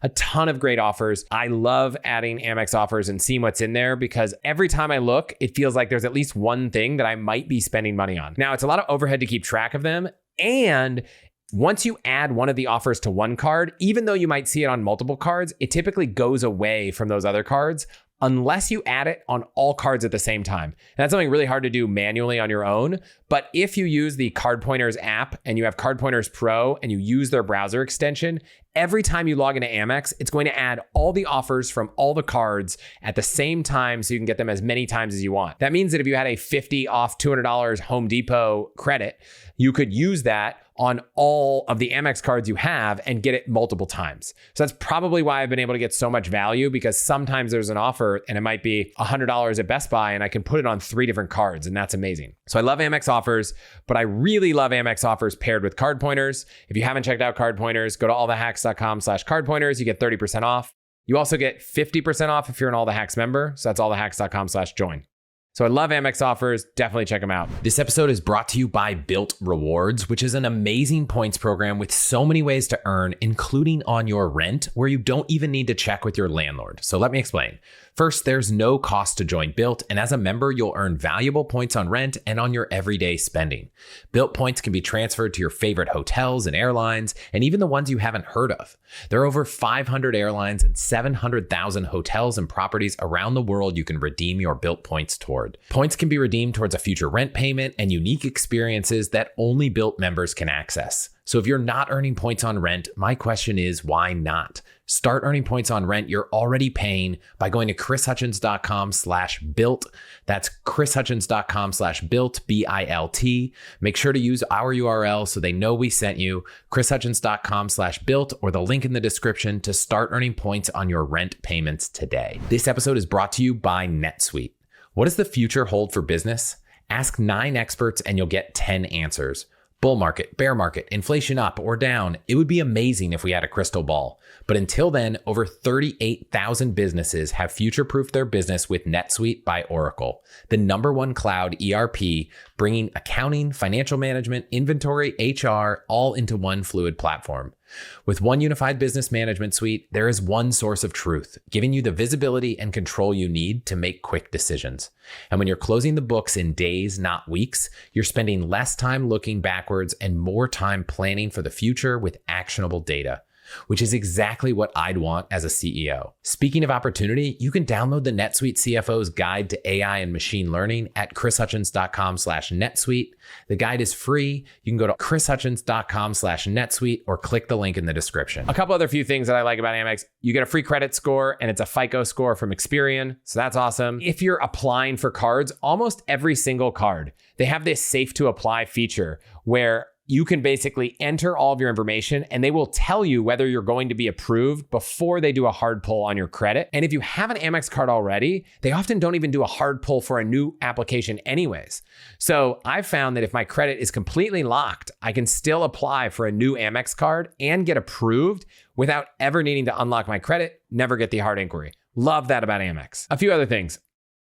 For some cards, you get an instant card number. I've gotten it recently on the Business Gold and I think a Business Platinum card. Those new card numbers do have a $10,000 limit, but allows you to spend that money instantly. So if you see one of those awesome sign-up bonuses and you have an opportunity to spend at the same time, getting an Amex Business Platinum and being able to spend right away is a really great way to start working towards that bonus. I mentioned before that all the membership rewards cards except the Blue Business Plus are charge cards, and so they don't have a set limit and you have to pay them off in full at the end of the month. Well, Amex also has a program called Pay Over Time. While I don't love the idea of paying a high interest fee to pay a card over time, there have been times where Amex targets you for hey, if you enroll in Pay Over Time, you can get 10 to 30,000 membership rewards points. So I've enrolled in Pay Over Time as many times as I can to get the points, but I've never used it because I have no interest in paying really high interest rates on my credit cards. A couple other awesome things. Amex does offer retention offers.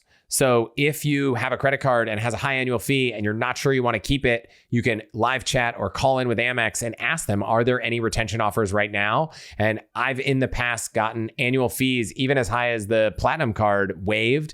I've gotten offers to spend a certain amount of money and get 10, 20, 40, 50, 60,000 bonus points, all kinds of stuff like that. So if you have a card with an annual fee coming up and once it hits, you want to call or chat and see if there are retention offers, it can be a great way to boost your points balance or maybe reduce that annual fee for that year. A couple other great things. If you have a membership rewards card and you use Rakuten, the online shopping portal, you can link your Rakuten and Amex account. So instead of earning 10% back on Rakuten, you'll earn 10x Amex points. And because I've consistently been able to get 1.5 to 2 or more cents of value for my Amex points, it means that everything I'm earning on Rakuten is 1.5 to 2 times more valuable than it's being marketed, which is amazing. Amex also has a referral program, so you can go to refer a friend at the bottom of the page and see which cards you're eligible to refer from. And then you can share those links with people. And if they sign up for cards, you earn membership rewards points. Or if you're referring cards in the Hilton or Marriott or Delta portfolio, you might earn points and miles in those programs. And it doesn't have to be that someone signs up for the exact card you have. I know if you look at my Hilton referral link, it actually shows all the Hilton cards. And sometimes someone could go from that page and even navigate over to another Amex card and you'll get that bonus. So I will say, look at what the bonus is on each link. If you had a gold card bonus that was 10,000 points and a platinum card bonus that was 20,000 points, even if someone was going to apply for a gold card through your link, maybe send them the platinum card bonus so that they click through the gold card from that link and you get the 20,000 points instead of the 10. So definitely go and read through those terms, but those referral links are often better than some of the affiliate links on a lot of blogs. And so that's why for All the Hacks members, we've been collecting Amex referral links so that when you go to allthehacks.com/cards, you're actually seeing the best offers out there, but they're not affiliate links where we make money. They're all of our member referral links. So if you want to get some of those deals, or if you want to join the membership so you can share your referral links, go to allthehacks.com/join. Just know that as you earn membership rewards or points and miles from Amex with referrals, you should expect to get a 1099 at the year. Those bonus points are going to be taxable income for you. Let's see, on the business cards, one of the other things I really like about Amex is they sometimes offer bonuses for adding employees to your cards. So let's say you have 3 employees. They might say if you add an employee card and they spend $4,000 on the card, you might get 7,000 membership rewards points. So this is only going to show up on your business cards. It's not always an offer. It just comes from time to time. And it's usually only for the first 5 employees. But if you have a business with lots of employees and you can get some extra bonus points issuing those cards in their name, you can do that. And for a lot of the cards with annual fees, they will give you the option to add an authorized user or employee card with an annual fee, but they'll also give you an option to add a 0 annual fee card. It won't have any of the perks and benefits, but it will count towards those bonuses. One other thing, which maybe isn't a thing to love, but it's a thing to know, is that because Amex cards do not come with primary rental car coverage, Amex has created this premium rental car protection program where if you enroll almost every Amex card in it, you do get primary coverage for up to 42 days on any of your rental cars. However, you pay $20 to $25 per rental, and you can't selectively enable it. So once you enable it for a card, anytime there's an Avis charge, anytime there's a Hertz charge, you're going to get charged that $25 or $20, and it's going to activate for that rental. So keep that in mind. I don't ever use this except for a couple of reasons. There are a few vehicle types, maybe it's a truck that might not be covered by your other rental car coverage. So maybe this could make sense. It's never been a thing for me, but throwing that out there.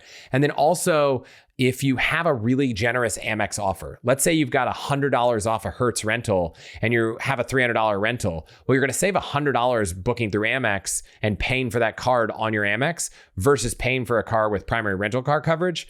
I would absolutely rather get $100 free and pay $20 for the rental coverage than get no free $100 and get free rental car coverage. But I would enable the rental car protection, use it for that rental, and then I would turn it off before the next time I rent a car. One last thing, on credit limits, when you have a charge card, there is no limit. But for the cards where you do have a credit limit, you can go online and reallocate credit between those cards. You can do it between a Delta and a Marriott and a Hilton card because those are all credit line cards that have credit limits, but you can't do it from business to personal. So you can do it within personal cards, within business cards, across co-brands, but you can't do it to your charge cards, your gold, platinum, green cards, because they are not cards with credit limits. Okay, so that's all some of the nuances and things I like about Amex. Let's talk membership rewards. So membership rewards is probably the longest standing transferable points currency. It is awesome. I have tons of them. I'm very happy I have them. There are some terrible ways that you can use to redeem them, but for the most part, the best value is going to be transferring them to airlines and hotels. But let's knock some out of the way that are not great. Gift cards, Amazon, statement credit are all going to give you 0.6 to 0.7 cents. Terrible use. Booking travel through Amex Travel is going to give you 1 cent. Now, if you do have the Business Platinum card, you'll get 35% of those points back, which makes it 1.54 cents, but only if you're booking travel on the airline you've selected. And it's the airline you've selected for your $200 a year travel credit. So great way to redeem points if you don't want the hassle of transferring, but you want to get a higher value than 1 cent.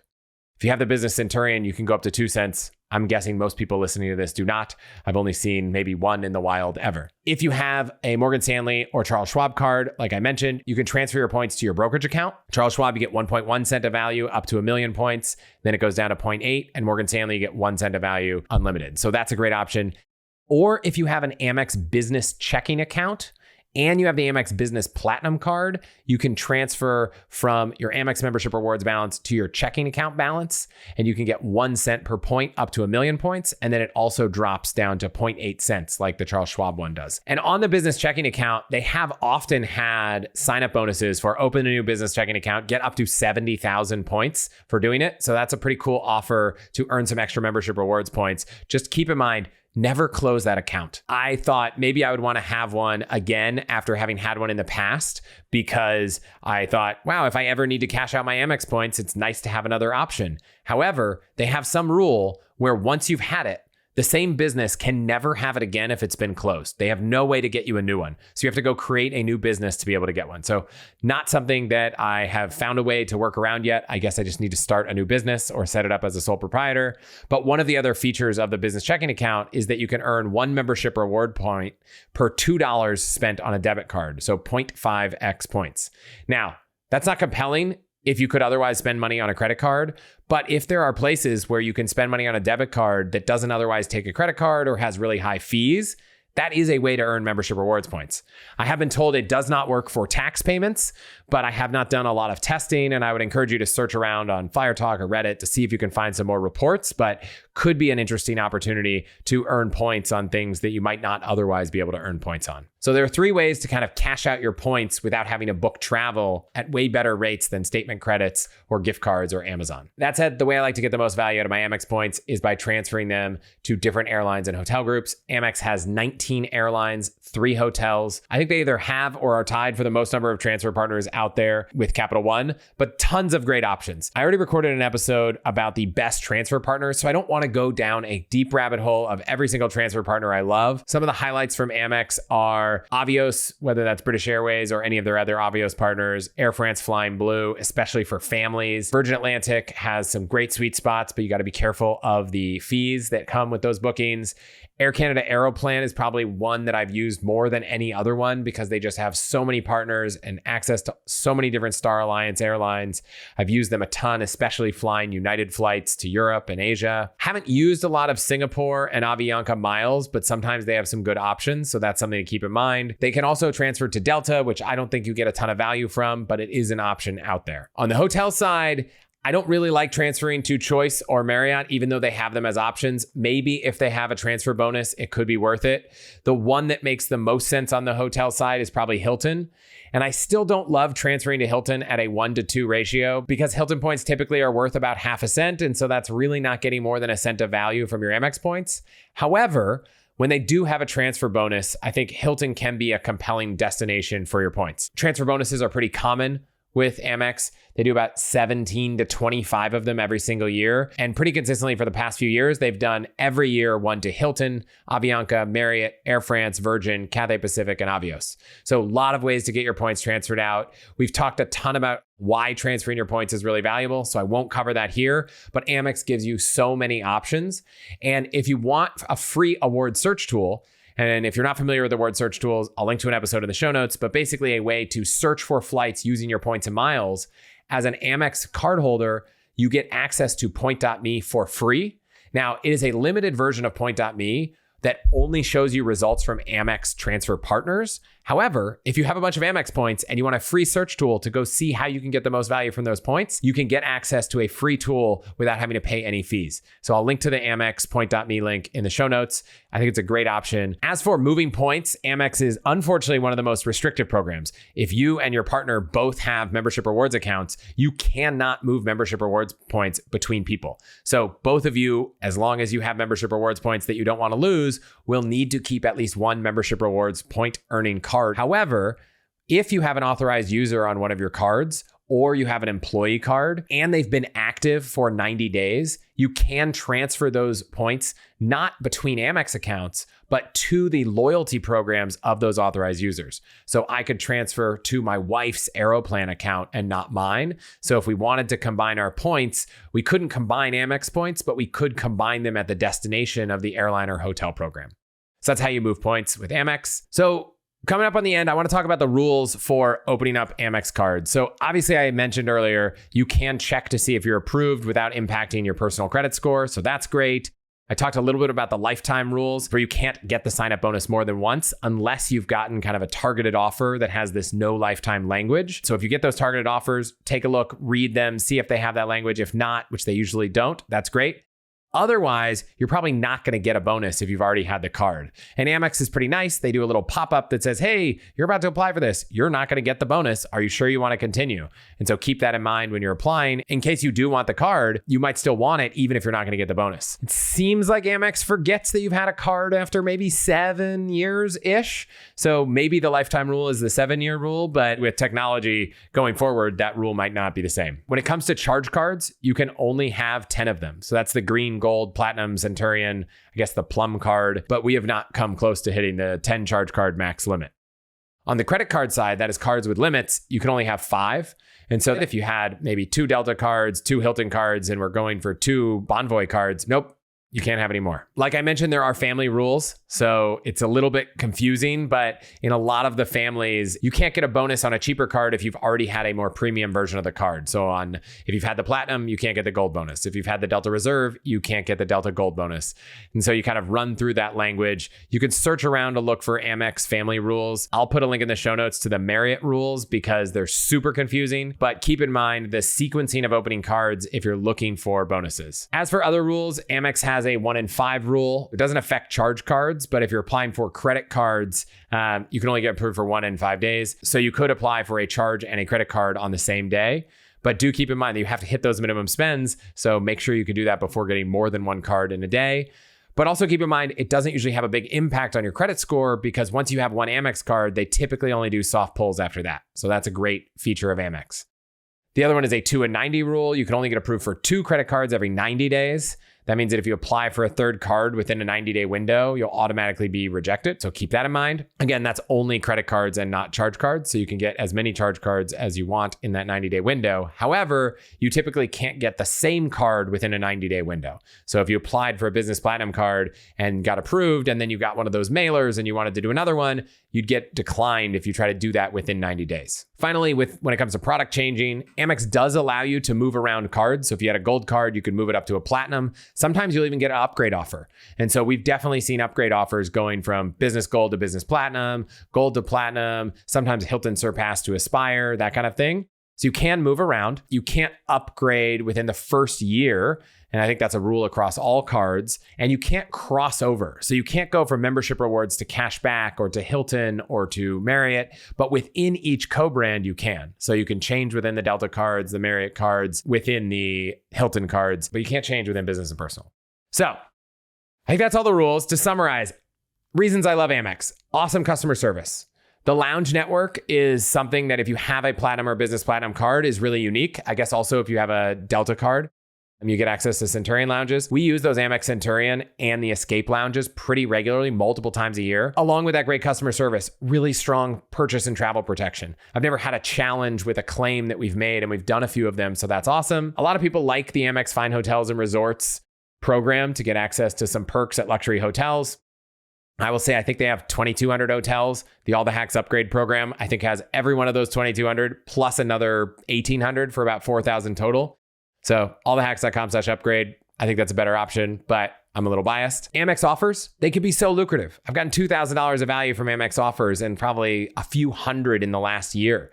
So pairing that with card pointers can be really great. You also get a pop-up if you're on a website and you use the card pointers extension. It'll say, hey, wait, you've got an Amex offer at this website. Make sure to use this card. And sometimes I don't even realize that. You know, we were on the Chewy website to order something for our dog, and it was like, hey, wait, go use this card because you've got a $15 card linked offer. Diversification versus other programs. Really solid, massive transfer partner list. But a lot of the unique programs that are only available to Amex are a little lacking, right? Up until 3 days from now or 4 days from now, they've had Hawaiian, which can backdoor into Alaska. That's going away. They have ANA, which is unique and has some really good value, but the transfer times to ANA are long and the ANA points expire. So I'd say you really want to be a pro in using ANA before you transfer there. And then Delta, not a lot of reason to transfer to Delta because their points just don't have the same value that many other programs are. If there's a bonus on Hilton, I think that could be good. Maybe that's a unique, great option. So really solid list of partners, but none of them stand out as, wow, get Amex for this specific partner. More get Amex because there are a lot of partners. And maybe with the loss of Hawaiian, we'll see Amex add something else. I could imagine in the same way they're going to launch a new business and personal platinum card to compete with the CSR. Newsflash right now, once you lose Hawaiian, Amex will not have the most number of transfer partners. So I could see them wanting to have the most number and add one just to make sure that they're one step ahead Capital One. Less exciting is that they don't have a personal card with no annual fee that you can use to maintain your membership rewards points.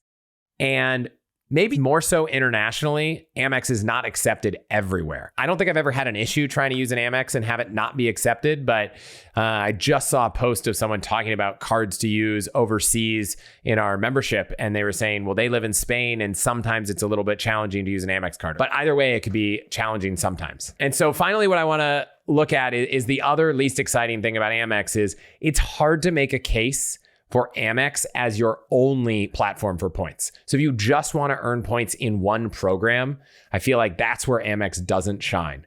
So I looked at all the programs, and if you look at Capital One, Wells Fargo, Citi, if you have two cards with them, and by the way, those two cards total an annual fee of $0 to $95 in all three of those programs, for the typical household spending, and I use Bureau of Labor Statistics data to come up with this number, you're going to earn 2.26 to 2.33 points on all your spending.